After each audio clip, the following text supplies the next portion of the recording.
Hey guys, welcome back to another episode of Just You, Me, and Brahm. As always, I'm Rita, and this little guy is Brahm. So today we are going to be talking about the topic of consent and everything that entails. Before we jump right in, I want to define a few terms. So, consent. What does consent actually mean? Basically, consent means that you have given permission for something to happen or you have agreed to do something. Second, we're going to define autonomy. Autonomy means the right or condition of self-government. So a lot of times in this video, I'll probably be using the phrase bodily autonomy. So when we say bodily autonomy, basically it just means that each of us has the right to say what does or does not happen to our bodies. And last but not least, coercion. Coercion basically means that you are being persuaded to do something by use of threats and or force. I feel like consent is definitely a really popular word in today's culture, especially on places like social media. You hear the word consent go around a lot. Usually it is referenced in a sexual manner where you're consenting to have sex or not consenting. But honestly, consent entails so much more than just sex. You're definitely at an age where a lot of your peers are trying recreational drugs, and, maybe you're not comfortable with that. So it also has to do with consenting to perhaps do drugs or even just simple things, consenting as to whether or not you want to hold hands with someone or whether or not you want to hug someone. All of that is part of what we're talking about when we talk about consent. The really big thing about consent is choosing whether or not you are comfortable with something. And, when it comes to what's happening to your bodily and what we talked about bodily autonomy, you have every single right to say no if you are not comfortable with whatever's happening. And, you can say no at any point in the process. So let's say someone has said, "Can I give you a hug?" And at first you're like, "Yeah, sure, that sounds fine." So, you kind of go to give someone a hug. And then, halfway there, you're like, "Oh, I don't want to do this anymore. Like, this makes me really uncomfortable." You can say no, even though you already said yes. You can remove your consent at any point. You have every single right to do so. And, you're also at an age when you enter high school where you're really developing your social connections, your support structures, and, a whole community of your friends. And a lot of times those communities are really, really tight knit.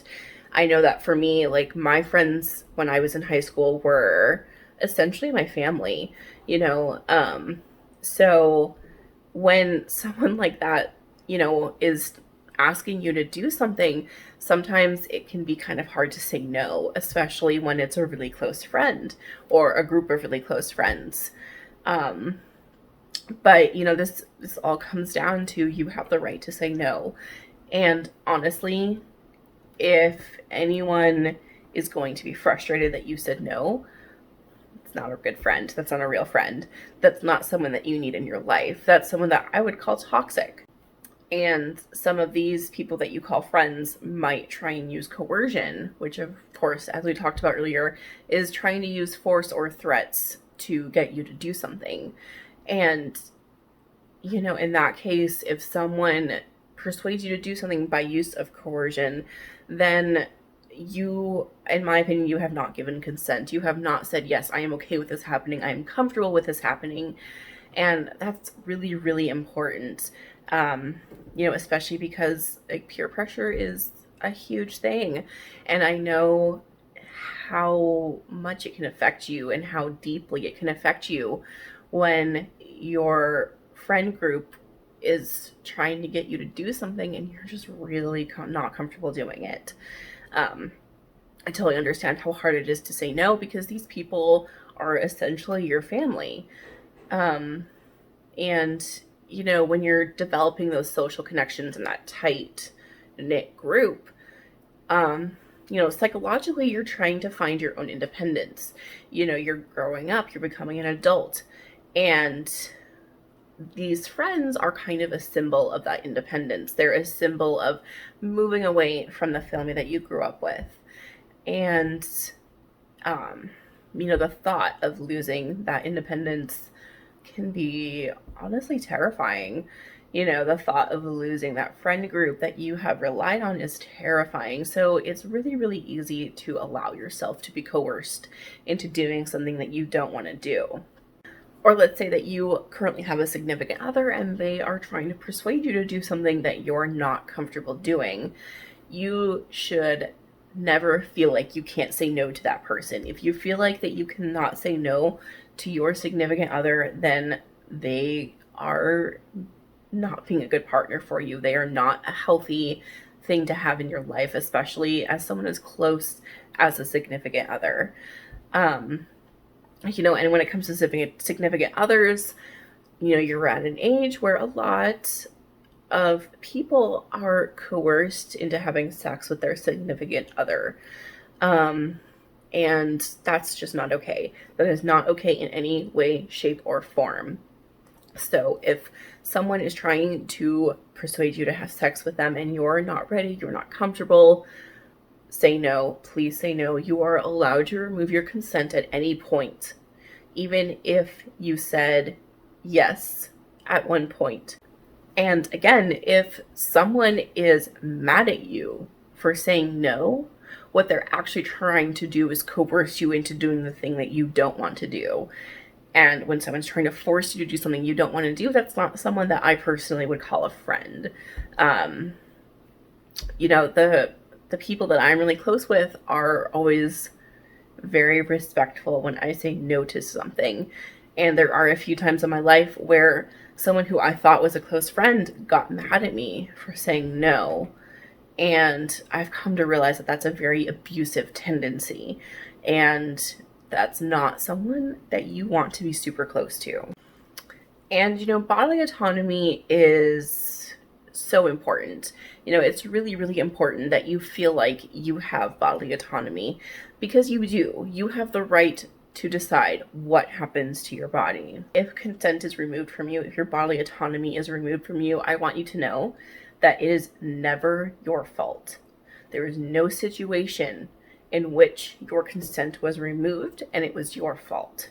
I don't care what the situation was. I don't care if you were walking down a dark alley in New York City at midnight. It doesn't matter, because no one has the right to touch you. Doesn't matter what the circumstance is. Absolutely nobody has the right to do that. Nobody has the right to remove your consent. Once your bodily autonomy is removed and once someone forces you to do something, you really can't go back from that. That's a very traumatizing event. That's something that is going to be with you probably for the rest of your life. And so that's why I just want you to be really, really careful, who you choose to be close to and who you choose to give your trust to, because your trust is absolutely invaluable. There's nothing more valuable you can give someone than your trust, because you're saying to this person that I trust you to respect me. I trust you that you will respect my autonomy and that you will respect it when I say no to something. And this also comes down to self-respect, not just other people respecting you. You should have the self-respect to say you are bad for me, or to say no when you don't want to do something. Every single one of us deserve to respect ourselves enough to do that, enough to say no, enough to say you are bad for me, enough to say I no longer want you in my life because you're trying to force me to do something that I don't want to do. So, I just really want you guys to respect yourselves enough to say things like that. And, I know that when I was your age, self-respect was really hard for me because of all the insecurities. We talked about insecurities on our last video, and those can really, really make it hard to respect yourself enough to decide when someone's bad for you, or to decide that you don't want to do something, or to say no to something that you're being pressured into. And you also need to have the self-respect that when you know you're putting yourself in a situation that makes you uncomfortable, or that maybe is even dangerous, that you can say, I'm not going to do that. I'm not going to put myself in that situation. And that's another thing that I see a lot. I see a lot of victim blaming where, and it happens in the police all the time. It happens all the time when someone reports that they were attacked, and the police's first response is, well, why were you walking down a dark alley in New York City at midnight? And, I just think that's ridiculous, because how is it your fault that someone went out with the intention to harm you? That's not your fault. Because at the end of the day, we can only control ourselves and our own actions. We cannot control the actions of other people. So you cannot control the fact that someone else went out with the intention to hurt you. It is not your fault. It is never your fault. And if you are in a situation where your consent has been removed from you, please talk to someone about it. We talked about this in the last video too, how talking to someone is really, really important and how it can really help you work through your emotions. Please talk to someone. Find someone you trust. Or if you don't have someone that you trust enough to talk about this, then, maybe consider calling a hotline or going to an anonymous support group. Honestly, just anything that will get the words out. I would also recommend journaling. Journaling is very therapeutic for a lot of people. It doesn't necessarily have to be pen and paper. You could just open a Word document and start typing. And the things that you write down don't even have to make sense. Just write whatever's in your head and just put it on the paper. And it might end up helping you process it. I know that this is a really kind of serious topic, but it's a really important topic, because it's really, really important that you guys know that you can say no to people. Even if it's your really close friends, even if it's your family, you can say no. You can always say no. And I know that it's really hard to say no to your friends. I know it's really hard to say no to people that you're really close to, but at the end of the day, we can't decide what our friends do. We can't decide what our family does. We can only decide what we do. So just make sure that you're making the most of your time. Life is short. I feel like the past 10 years have just gone like that. Like, I can't believe I graduated high school 10 years ago. To me, that's crazy.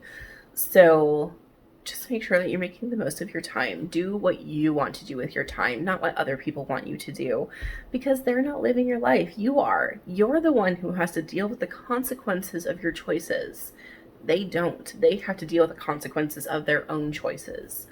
So just make sure that you're making choices that are going to make you happy at the end of the day, and that are going to make your life fulfilled. Okay, so now that we've covered that very serious topic, I want to do something that I did not do in the last video. I'm going to introduce you to this guy here. So this is Brom. He is a bearded dragon. And, usually bearded dragons, especially the males, are kind of uptight, a little bit aggressive. This guy it's like he's on weed all the time.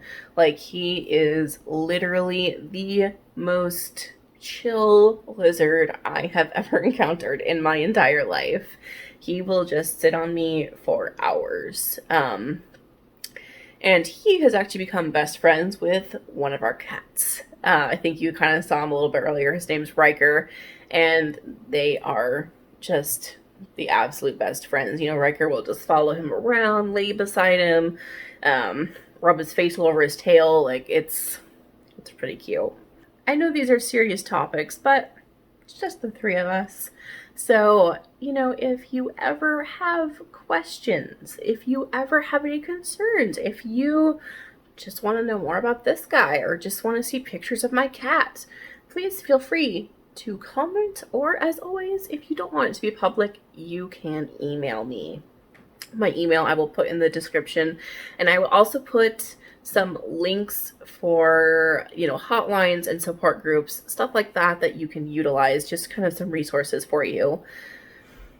All right. Oh, and here is Riker right now, coming up to see his friend. All right, everyone. So I think we're going to wrap up for today. Thank you so much for joining us. Please, if you enjoyed this, like and subscribe. All right. Well, we'll see you next time.